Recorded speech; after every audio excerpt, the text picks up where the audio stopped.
Investigasi forensik Polda Subidik dalam perusakan Hotel GM Panggabean. Di tengah sejuknya hembusan angin perbukitan Desa Gongsol, Kecamatan Merdeka, Kabupaten Karo, sebuah pemandangan yang tak biasa mengusik ketenangan warga dan para pelintas. Sebuah taman yang seharusnya menjadi lanskap asri bagi Hotel GM Panggabean, kini menyimpan jejak hitam sisa-sisa pembakaran dan pengerusakan. 4 batang pohon cemara yang menjulang serta 1 pohon mangga yang pernah tumbuh subur, kini berdiri bisu dengan rupa yang telah hangus, menjadi saksi bisu atas sebuah insiden yang kini tengah dibongkar lapis demi lapis oleh pihak kepolisian. Ini bukan sekadar perkara tanaman yang dirusak, melainkan sebuah dugaan tindak pidana yang menyeret nama-nama tertentu dan menuntut penegakan hukum yang tegak lurus. Kisah ini membawa kita pada sebuah perjalanan panjang pencarian keadilan oleh pihak ahli waris, yang kini mulai menemukan titik terangnya melalui pendekatan investigasi ilmiah, Scientific Crime Investigation, oleh Kepolisian Daerah Sumatera Utara.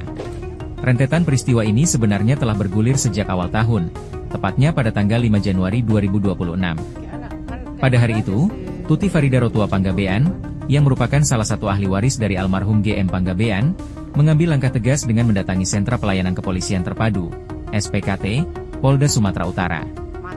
Dengan membawa tekad untuk mempertahankan hak dan warisan keluarganya, ia membuat laporan resmi yang terregister dengan nomor STTLP B71/2026 SPKT Polda Sumatera Utara. Laporan tersebut bukan tanpa dasar yang kuat. Dugaan tindak pidana pengerusakan ini dilaporkan dengan merujuk pada Undang-Undang Nomor 1 Tahun 2023 tentang Kitab Undang-Undang Hukum Pidana, secara spesifik menyasar pada pasal 262 Yungto pasal 521.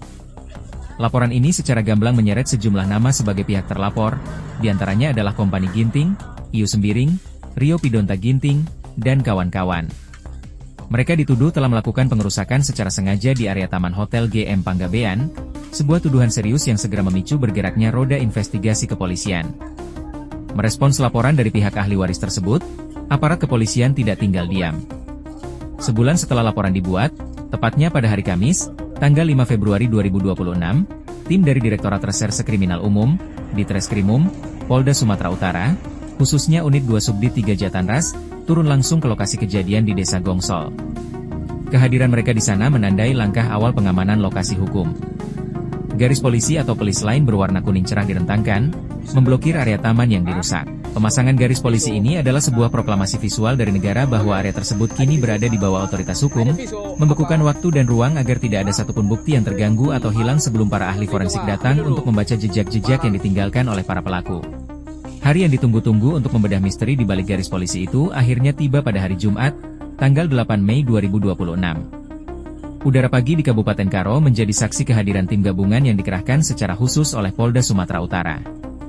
Investigasi ini tidak main-main, melibatkan tim laboratorium forensik, Lab4, dan tim Inavis yang dikenal dengan ketelitian mereka dalam mengungkap kejahatan berbasis bukti ilmiah. Tim Lab4 Poldasu dipimpin langsung oleh Ibda Pesi Pangkar, sementara tim Inavis yang terdiri dari 4 personel ahli, bersama 6 orang penyidik, dikomando oleh Panit Unit 2 Subdit 3, AKP Arif. Untuk memastikan proses olah tempat kejadian perkara, TKP, ini berjalan lancar dan tanpa gangguan, pengamanan ketat berlapis juga dikerahkan dengan melibatkan personel dari Polsek Simpang 4 dan Polsek Brastagi. Pelaksanaan olah TKP hari itu terasa sangat emosional namun tetap berjalan dalam koridor profesionalisme yang tinggi. Pelapor, Tuti Farida Rotua Panggabean, turut hadir di lokasi, menyaksikan dengan mata kepalanya sendiri bagaimana aparat penegak hukum bekerja mengumpulkan kepingan-kepingan kebenaran di atas tanah warisan keluarganya. Langkah pertama yang diambil oleh tim Lab4 Poldasu sebelum menyentuh barang bukti fisik adalah menggali ingatan dari saksi-saksi kunci di lapangan. Mereka meminta keterangan secara mendalam dari penjaga hotel yang berjaga di lokasi, yakni Fitriani BR Sijabat dan Supriyadi Silitonga. Keterangan dari kedua penjaga ini sangat krusial untuk menyusun kronologi awal, menentukan dari mana titik api berasal, kapan waktu pasti kejadian, dan siapa saja wajah-wajah atau aktivitas mencurigakan yang mungkin terekam dalam ingatan mereka pada saat insiden pengerusakan itu terjadi. Setelah keterangan dari para saksi dikumpulkan, tim Lab4 dan Inavis mulai bergerak membedah lokasi secara teknis. Pendekatan mereka sangat sistematis, mengukur jarak, memetakan titik kerusakan, dan mencari anomali di antara puing-puing taman. Fokus utama mereka adalah meneliti sisa-sisa pembakaran yang menghanguskan 4 pohon cemara dan 1 pohon mangga.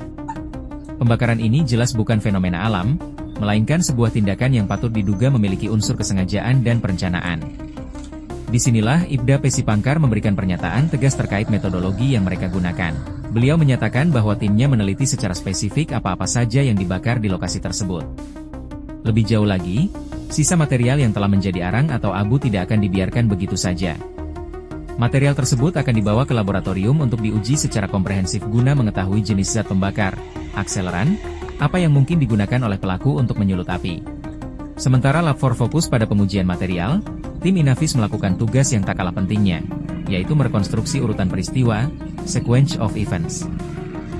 Melalui keahlian pemetaan TKP, mereka membaca pola kerusakan untuk menentukan alur kejadian. Tim Inavis bergerak hati-hati, memungut setiap benda yang memiliki nilai pembuktian hukum. Dari lokasi yang menghitam, mereka mengamankan barang bukti berupa bagian-bagian pohon yang telah hangus terbakar. Namun, temuan tidak berhenti pada sisa tumbuhan organik saja.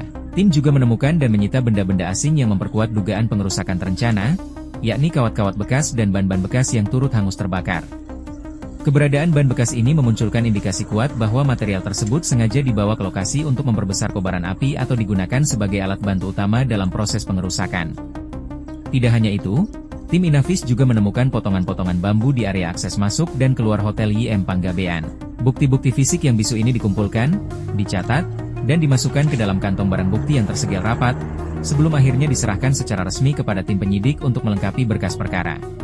Menjelang akhir kegiatan olah TKP yang panjang dan melelahkan tersebut, setelah semua prosedur teknis dan ilmiah dari tim Lab 4 dan Inavis selesai dilaksanakan dengan paripurna, penyidik mengambil langkah pamungkas di lapangan. Garis polisi yang selama berbulan-bulan melingkari area taman hotel tersebut akhirnya dibuka kembali. Pembukaan garis polisi ini bukan berarti kasus telah selesai, melainkan menandakan bahwa fase pengumpulan data fisik di lapangan telah tuntas secara maksimal.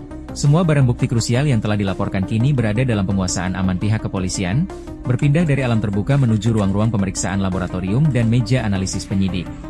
Kini, arang dari pohon cemara dan mangga, serpihan ban bekas, hingga kawat yang menghitam itu akan berbicara melalui mikroskop dan analisis zat kimia.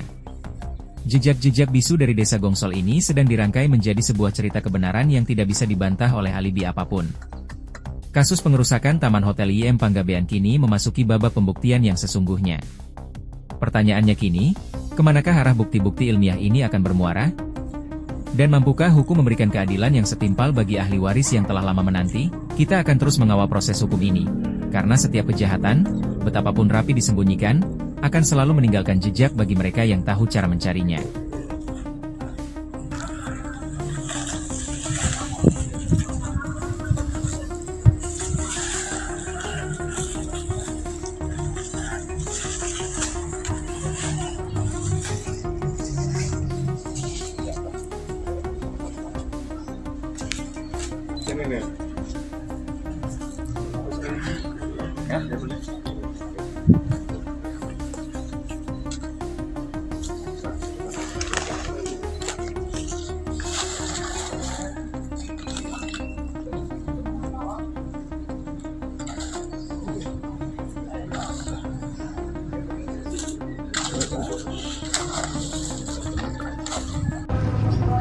Ôi.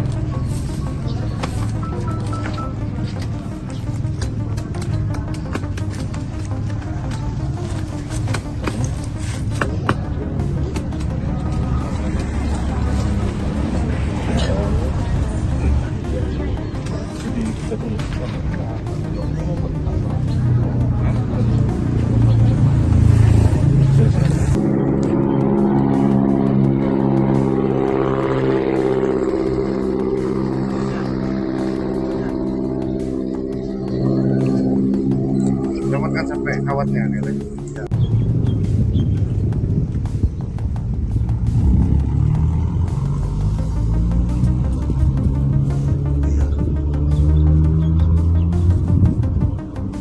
Ikuti terus informasi-informasi terkini lainnya di SIB News Network.